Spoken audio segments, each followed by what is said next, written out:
जय हनुमान बजरंगबली। काशी के पास एक गांव था और वह बहुत छोटा सा गांव था। उस गांव में गोपाल नाम का एक लड़का रहता था।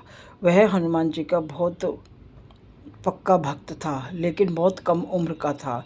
गांव के लोग उसको बोलते थे कि तू बहुत छोटा है, तेरी श्रद्धा से क्या होगा।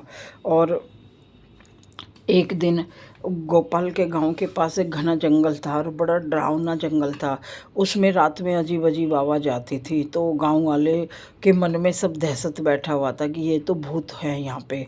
तो गोपाल बड़ा निडर था और गोपाल ने कहा कि मैं जाऊंगा। उसकी कुछ समय के पश्चात ऐसे ही सब चलता रहा। उसके बाद एक दिन उसकी माँ अचानक बीमार पड़ गई और वह बहुत ज़्यादा बीमार हो गई। तो और वैद्य आया देखने के लिए। वैद्य ने एक जड़ी बूटी मांगी और वह कहने लगा कि वो घने जंगल पार करने के बाद वहाँ से जड़ी बूटी मिलेगी। लेकिन अब गांव वाले तो डरे हुए थे और गांव वालों के लोगों के मन में दहशत भी थी।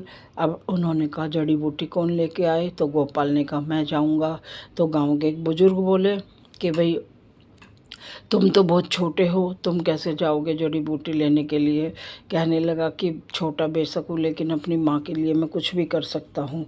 तो उसने अंदर गया और भगवान जी के सामने, हनुमान जी के सामने घुटने टेक कर हाथ जोड़े और बोला, हे पवन पुत्र, अगर मेरी पूजा में थोड़ी भी श्रद्धा है तो मैं घने जंगल में जा रहा हूँ जहाँ भूतों का वास है, और आप मेरे साथ साथ चलना ताकि मैं डरूँ ना और अपनी माँ के लिए जड़ी बूटी ले आऊँ और मेरी माँ पहले जैसी हो जाए। ऐसा बोलकर वह निकल पड़ा। गांव वालों के मन में बहुत दहशत थी कि गोपाल को कुछ हो ना जाए, क्योंकि उसका इकलौता बेटा था।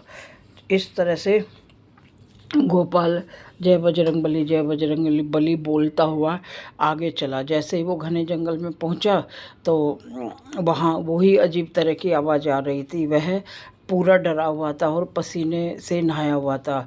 तभी अचानक उसे एहसास हुआ कि पीछे बहुत भारी कदम से कोई चल रहा है, और उसने जैसे पीछे मुड़कर देखा, उसको पूरी परछाई नहीं दिख रही थी और उसके बस इतना दिखाई दिया कि उसके कंधे पे गदा है और वह गदा चमक रही थी। तो वह आगे बेनिडर होकर बढ़ता चला गया और जय हनुमान ऐसे बोलता रहा, जय हनुमान बजरंगबली।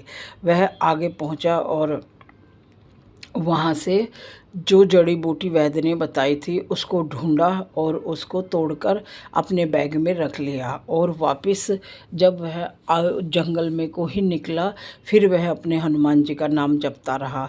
और जंगल पार करने के बाद में जब उसको ये पता चला कि यहाँ टूटे फूटे पेड़ हैं, कोई किसी की टहनी टूट रही है, किसी का कुछ हो रहा है, तो जंगल में भूत कोई नहीं था और यहाँ कुत्ते हैं, जानवर हैं, उनकी आवाज़ आती है। और ऐसे ही लोगों ने मन में डर बैठा रखा था। और वह घर आकर उसने वैद्य को जड़ी बूटी दी और वैद्य ने उसकी माँ को जड़ी बूटी घोट कर पिलाई, तो उसकी माँ स्वस्थ हो गई। तो फिर गांव वाले देखते रह गए अपना, और उस बच्चे के प्रति गांव वालों के मान सम्मान और बढ़ गया और सब गांव वाले अपने हनुमान जी से मंदिर में जाकर माफ़ी मांगकर और वह हनुमान जी की पूजा पाठ करने लगे और बोले कि हे बजरंगबली, हे हनुमान जी, जैसे आपने गोपाल का साथ दिया है ऐसे ही हम सब पर भी अपने कृपा बनाए रखना। आज से हम आपकी मन से पूजा करेंगे। और सच कहते हैं कि अगर भगवान सच्चे मन से ढूंढो तो भगवान जी भी मिल जाते हैं। तो इस प्रकार भगवान की सब पूजा करने लगे और हनुमान जी ने सबके कष्ट मिटाना शुरू कर दिया। बोलो हनुमान जी की जय। और दोस्तों, अगर कहानी पसंद आए तो लाइक और सब्सक्राइब करना। जय बजरंगबली।